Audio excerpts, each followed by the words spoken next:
146 কোটি টাকার অবৈধ সম্পদ অর্জনের অভিযোগে সাবেক আইনমন্ত্রী আনিসুল হকের বিরুদ্ধে মামলা করেছে দুদক এবং আজ তার বাসায় অভিযান চালিয়েছে বাংলাদেশ সেনাবাহিনী। দর্শক, আপনারা এই মুহূর্তে দেখতে পাচ্ছেন সাবেক আইনমন্ত্রী আনিসুল হকের বাসায় অভিযান চালিয়ে কিন্তু বিপুল পরিমাণে অর্থ এবং স্বর্ণালংকার উদ্ধার করেছে বাংলাদেশ সেনাবাহিনী। আনিসুল হক আওয়ামী লীগের শাসনামলে ক্ষমতার অপব্যবহার করে গড়ে তুলেছিলেন অবৈধ সম্পদের পাহাড়। অবশ্যই কিন্তু সাবেক আইনমন্ত্রী আনিসুল হকের শত কোটি টাকার দুর্নীতি ধরল বাংলাদেশ সেনাবাহিনী। হ্যাঁ দর্শক, হাসিনার 1 নম্বর সহযোগী ছিল এই আইনমন্ত্রী আনিসুল হক, যে কিন্তু হাসিনার ধাপট কাটিয়ে আইনের ফাঁক দিয়ে কিন্তু হাজার হাজার কোটি টাকা কিন্তু পাচার করেছেন বিদেশে, যেটা কিন্তু এবার একে একে রিমান্ডে দেওয়ার পর থেকে কিন্তু সব তথ্য বেরিয়ে আসছে।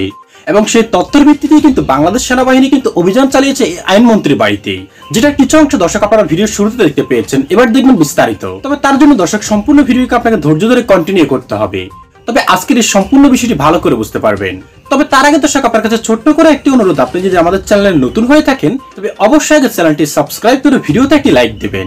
দর্শক, আজ আর কথা বাড়িয়ে আপনার মূল্যবান সময়টুকু আমরা নষ্ট করব না, এক এক করে পর্যায়ক্রমে আগে সেই গুরুত্বপূর্ণ আলোচনাগুলি আপনাদেরকে দেখিয়ে নিয়ে আসি। 29 ব্যাংক অ্যাকাউন্টে লেনদেন 665 কোটি টাকা, অবৈধ সম্পদ 146 কোটি টাকার। মাত্র 10 বছরে ক্ষমতার অপব্যবহার করে অসাধু উপায়ে এসব অবৈধ সম্পদ অর্জন করেছেন সাবেক আইনমন্ত্রী আনিসুল হক। সেই সব জ্ঞাত আয় বহির্ভূত সম্পদের অভিযোগে সাবেক আইনমন্ত্রী আনিসুল হকের নামে মামলা করেছে দুর্নীতি দমন কমিশন দুদক। 1 জানুয়ারি বুধবার এ মামলা দায়ের করা হয়েছে। দুদক জানায় আনিসুল হকের বিরুদ্ধে জ্ঞাত আয়ের উৎসের সঙ্গে অসঙ্গতিপূর্ণ 146 কোটি 19,70,96 টাকার সম্পদ পাওয়া গেছে। 29টি ব্যাংক হিসাবে 665 কোটি টাকার বেশি লেনদেনের অভিযোগ আনা হয়েছে দায়েরকৃত মামলায়। সরকার পতনের পর গত 13 আগস্ট ঢাকার সদরঘাট এলাকা থেকে আনিসুল হককে গ্রেপ্তার করে পুলিশ। এরপর তাকে কয়েকটি মামলায় গ্রেপ্তার দেখিয়ে রিমান্ডে নিয়ে জিজ্ঞাসাবাদ করা হয়েছে। বিগত 3টি জাতীয় সংসদ নির্বাচনে ব্রাহ্মণবাড়িয়া 4 আসন থেকে জয়ী হন তিনি। 2014 সাল থেকে আইনমন্ত্রীর দায়িত্ব পালন করে আসছিলেন আনিসুল হক। মামলার এজার সূত্রে জানা যায়, আনিসুল হক ও তার স্বার্থ সংশ্লিষ্ট ব্যক্তিদের নামে 2014 সালের 1 ডিসেম্বর থেকে 2024 সালের 16 ডিসেম্বর পর্যন্ত জনপ্রতিনিধি হিসেবে অপরাধমূলক সদাচরণ, ক্ষমতার অপব্যবহার ও অসাধু উপায়ে জ্ঞাত আয়ের উৎসের সঙ্গে অসঙ্গতিপূর্ণ 146 কোটি 19,70,96 টাকা সম্পদের মালিকানা অর্জন করেছেন। দুর্নীতির টাকায় ব্যাংক বানিয়েছেন সাবেক আইনমন্ত্রী আনিসুল হক। বৈষম্য বিরোধী ছাত্র আন্দোলনে গণহত্যা শুরুর একদিন আগে গত 5 জুলাই খুলনার মুখ্য বিচারিক হাকিমের আদালত এবং জেলা ও দায়রা জজ আদালতে 66 জন কর্মচারী নিয়োগ হয়েছে। তাদের মধ্যে সাবেক আইনমন্ত্রী আনিসুল হকের নির্বাচনী এলাকা ব্রাহ্মণবাড়িয়ারই 22 জন। এর মধ্যে মুখ্য বিচারিক হাকিমের আদালতে 9 জন এবং জেলা ও দায়রা জজ আদালতে 13 জন ব্রাহ্মণবাড়িয়া। এই নিয়োগে 50 জনের তালিকা পাঠিয়েছিলেন ক্ষমতাচ্যুত সরকারের আইনমন্ত্রী আনিসুল হক। তালিকা অনুযায়ী নিয়োগ না দিলে নিয়োগ প্রক্রিয়া বন্ধ রাখার হুমকি দেন সাবেক মন্ত্রী। এ নিয়ে খুলনায় আওয়ামী লীগ নেতাদের মধ্যে বিভক্তি তৈরি হয়। পরে স্থানীয় নেতারা তৎকালীন আইনমন্ত্রীর সঙ্গে কথা বলে তার পাঠানো তালিকার সংশোধনের মাধ্যমে ছোট করা হয়। বাকি পদগুলোর মধ্যে খুলনার শেখ বাড়ি হিসেবে পরিচিত শেখ হাসিনার চাচাতো ভাইদের সুপারিশে 10 জন সহ আওয়ামী লীগ নেতারা ভাগাভাগি করে নেন। শুধু খুলনার আদালতই নয়, গত 28 মে থেকে 2রা জুন পর্যন্ত পঞ্চগড় জেলা ও দায়রা জজ কার্যালয়ে যোগদানকৃত 34 জনের মধ্যে 18 জন, সিরাজগঞ্জ আদালতে নিয়োগকৃত 34 জন কর্মচারীর মধ্যে 22 জনই সাবেক আইনমন্ত্রী আনিসুল হকের নির্বাচনী এলাকার। এ নিয়ে সাবেক আইনমন্ত্রী আনিসুল হক সহ 5 জনের বিরুদ্ধে ইতিমধ্যে দুদকে অভিযোগ করা হয়েছে। গত 2 অক্টোবর আইনজীবী মোহাম্মদ হুমায়ুন কবির বাদী হয়ে দুদক চেয়ারম্যান বরাবর লিখিত অভিযোগ করেছেন। অভিযোগ রয়েছে ক্ষমতার অপব্যবহার করে অনিয়মের মাধ্যমে সারা দেশের আদালতগুলোয় 3.5 থেকে 4,000 লোক নিয়োগ করা হয়েছে। শুধু আদালতই নয়, সাব রেজিস্ট্রি অফিসেও বড় ধরনের নিয়োগ বাণিজ্য করেছেন সাবেক আইনমন্ত্রী আনিসুল হক। নিয়োগ বাণিজ্যের পাশাপাশি করেছেন বদলি ও মামলায় তদবির বাণিজ্য। নিয়োগ, বদলি আর তদবির বাণিজ্যের মাধ্যমে শত শত কোটি টাকা কামিয়েছেন। এভাবে অবৈধভাবে অর্জিত টাকায় করেছেন নিজের ব্যাংক সিটিজেন। মন্ত্রী এসব অপকর্মে সহযোগিতার জন্য গড়ে তুলেছিলেন একটি শক্তিশালী সিন্ডিকেট। এই সিন্ডিকেটের অন্যতম হোতা সাবেক আইন সচিব, মন্ত্রীর ব্রাহ্মণবাড়িয়ার বাসিন্দা আত্মীয় মোহাম্মদ গোলাম সারোয়া। এছাড়া মন্ত্রীর পিএস এম মাসুম, মন্ত্রীর সাবেক এপিএস রাশেদুল কায়সার ভুইয়া জীবন, পিএ আলাউদ্দিন বাবু ও শফিকুল ইসলাম সুহাগ, তারা সাবেক মন্ত্রীর কেশিয়ার হিসেবেই কাজ করতেন।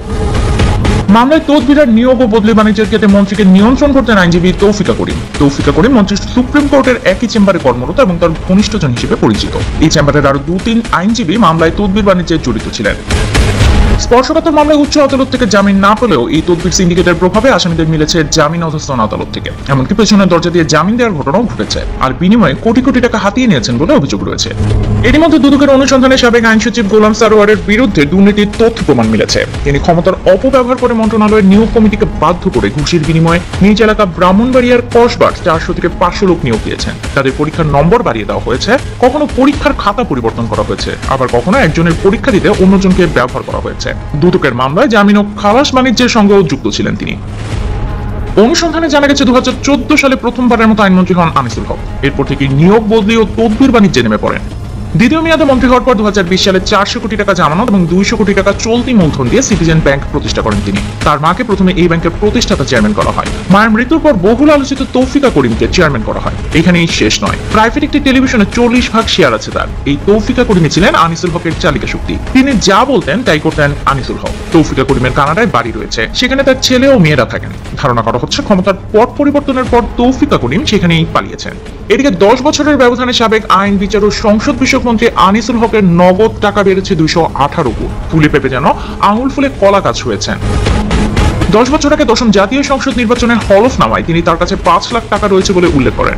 অথচ 2024 সালে দ্বাদশ জাতীয় সংসদ নির্বাচনের হলফনামায় তিনি উল্লেখ করেন তার কাছে নগদ আছে 10,92,94,199 টাকা, যা 10 বছর আগের তুলনায় 218 গুণ বেশি। তার জমা দেওয়া হলফনামা থেকে জানা যায় আনিসুল হকের অস্থাবর সম্পদের মধ্যে বন্ড, ঋণপত্র, স্টক এক্সচেঞ্জে তালিকাভুক্ত ও তালিকাভুক্ত নয় এমন কোম্পানির শেয়ার হিসেবে তিনি সিটিজেন ব্যাংক ও এক্সিম বাংলাদেশের শেয়ার মূল্য উল্লেখ করেন 40,10,00,000 টাকা।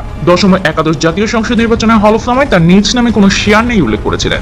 দশম জাতীয় সংসদ নির্বাচনের হলফনামায় এই খাতে তার কোনো বিনিয়োগ ছিল না এবং একাদশে 15 লাখ টাকা বিনিয়োগ ছিল বলে উল্লেখ করেন। 10 বছর আগে কৃষিখাত, মৎস্য থেকে আনিসুল হকের বার্ষিক কোনো আয় ছিল না। তবে গত 5 বছর আগে একাদশ জাতীয় সংসদ নির্বাচনের হলফনামায় এই খাতে তার বার্ষিক আয় 3 কোটি টাকার বেশি দেখিয়েছিলেন। এই বছর এই খাতে আয় দেখেছেন 43 লাখ টাকা। তার আয়ের বড় অংশ আসে ব্যাংক ও এফডিআর এর সুদ এবং কৃষি ও মৎস্য খাত থেকে। এই দুটি খাত থেকে তার বার্ষিক আয় হয় 86,45,348 টাকা। 10 বছর আগে আনিসুল হকের নামে কোনো সঞ্চয়পত্র, মৎস্য খামার, অকৃষি জমি ও স্বর্ণ ছিল না। বর্তমানে তার প্রয়াত মায়ের নামে 1,65,600 টাকার সঞ্চয়পত্র, 3টি পৈতৃক মৎস্য খামার, 32 লাখ টাকার অকৃষি জমি ও 20 ভরি স্বর্ণ রয়েছে। আনিসুল হকের স্থাবর সম্পদের মধ্যে নিজ নামে 8 বিঘা কৃষি জমি রয়েছে, যার মূল্য 16 লাখ টাকা। দশম ও একাদশ জাতীয় সংসদ নির্বাচনের হলফনামায়ও একই পরিমাণ কৃষি জমির কথা উল্লেখ করেন তিনি। রাজধানীর পূর্বাঞ্চলে তার একটি প্লট রয়েছে যার মূল্য 25,51,858 টাকা। এছাড়া বনানীতে একটি বাড়ি যার মূল্য 45 লাখ টাকা এবং 2টি ফ্ল্যাট যার মূল্য 2,55 লাখ টাকা। তবে সাবেক মন্ত্রীর ঘনিষ্ঠরা বলছেন হলফনামায় আনিসুল হক যে সম্পদের তথ্য দিয়েছেন তার প্রায় 1000 গুণ সম্পদ বেশি রয়েছে। জানা গেছে আনিসুল হকের অবৈধ উপার্জনের প্রধান উৎস ছিল নিয়োগ বাণিজ্য।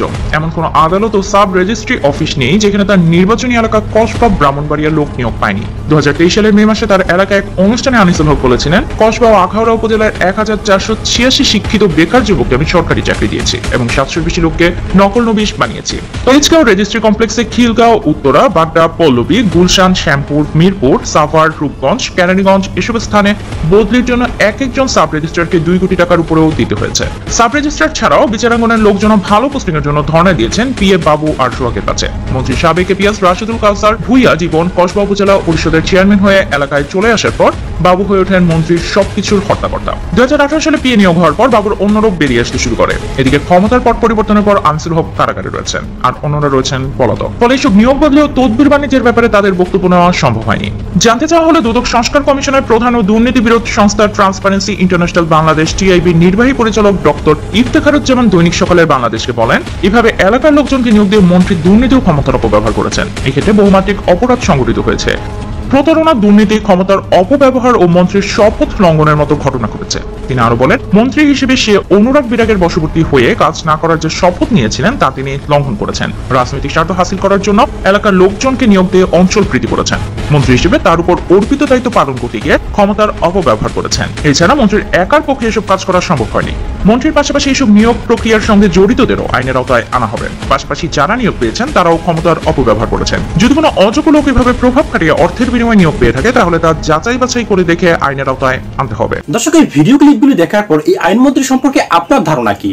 তাকে যতটুকু শাস্তি দিয়েছে সেটা কি এনাফ, নাকি তার ফাঁসি হওয়া উচিত? কারণ গরিব দুঃখী কাউকে কিন্তু ছাড়তো না এই আইনমন্ত্রী। শুধু একটু আইনের ফাঁক ফেলেই কিন্তু হাজার হাজার লক্ষ লক্ষ কোটি টাকা কিন্তু কামিয়ে নিয়েছে এই আনিসুল হক, যেটা কিন্তু দর্শক আপনারা ভিডিও ক্লিপগুলোতে একেবারে প্রমাণ সহ দেখতে পেয়েছেন। ইতিমধ্যে দুদকও কিন্তু এই আইনমন্ত্রী আনিসুল হকের বিরুদ্ধে কিন্তু তদন্ত শুরু করেছে। দর্শক, এই সম্পর্কে আপনার মতামত কি সেটা কিন্তু অবশ্যই আমাদের কমেন্ট বক্সে জানাবেন, কারণ আপনাদের মতামত আমাদের কাছে খুবই গুরুত্বপূর্ণ দর্শক। তাই যার কথা বাড়ি আপনার মূল্যবান সময়টুকু দর্শক নষ্ট করবো না আমরা। আজ এ পর্যন্তই, আশা করি সকলে অনেক ভালো থাকবেন। আল্লাহ হাফেজ।